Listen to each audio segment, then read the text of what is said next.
চলো আজকে একটা নতুন রেসিপি তোমাদের সাথে ট্রাই করি। সো এবার নিয়েছি আমি বোনলেস চিকেন, পেঁয়াজগুলো কেটে দিয়েছিলাম, ক্যাপসিকামগুলোকে ঠিক এইভাবেই কাটতে হবে। দেন আমি মাংসগুলোকে পরিষ্কার করে ধুয়ে নেব। তো ওর মধ্যে দিয়ে দেবো লবণ, হলুদ গুঁড়ো, ঝালের গুঁড়ো, গোলমরিচ গুঁড়ো অ্যান্ড সাদা তেল দিয়ে এগুলোকে ভালোভাবে ম্যারিনেট করতে হবে। করে ঠিক 10 থেকে 15 মিনিট রেস্টে রাখতে হবে। চলো এরপর একটা ব্যাটার তৈরি করে নিই। এর ময়দার মধ্যে আমি দিয়ে দেবো নুন, ছালের গুঁড়ো এবং যে গুঁড়োটা নিয়েছি গোলমরিচ গুঁড়ো দিয়ে দেবো, দিয়ে ভালোভাবে মিশিয়ে নিতে হবে। তার এর মধ্যে অল্প অল্প করে পানি দিয়ে ভালোভাবে একটা ব্যাটার তৈরি করে নিতে, খুব পাতলা না খুব ঘন না।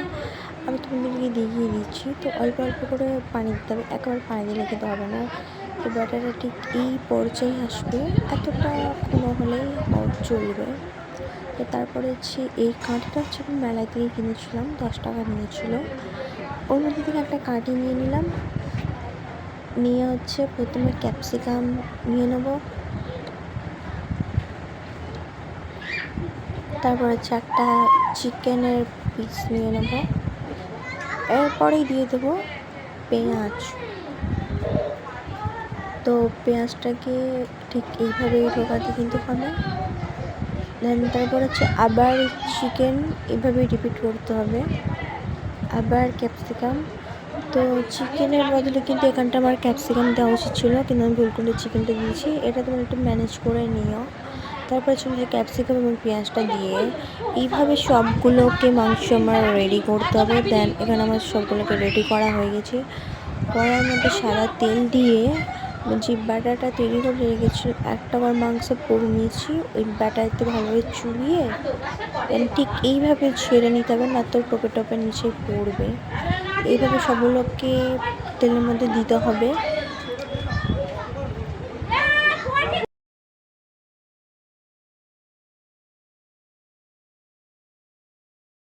এগুলোকে ভালোভাবে এপিট ওপিট ভাজতে হবে, বুঝতেই পারছো।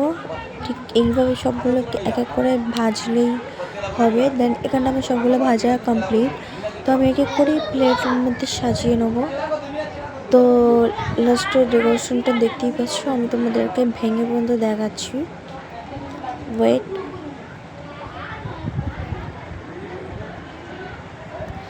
দেখতে যতটা ইয়াম্মি, খেতেও ততটাই টেস্টি। তোমাদেরকে একটা ভেঙে দেখাচ্ছি।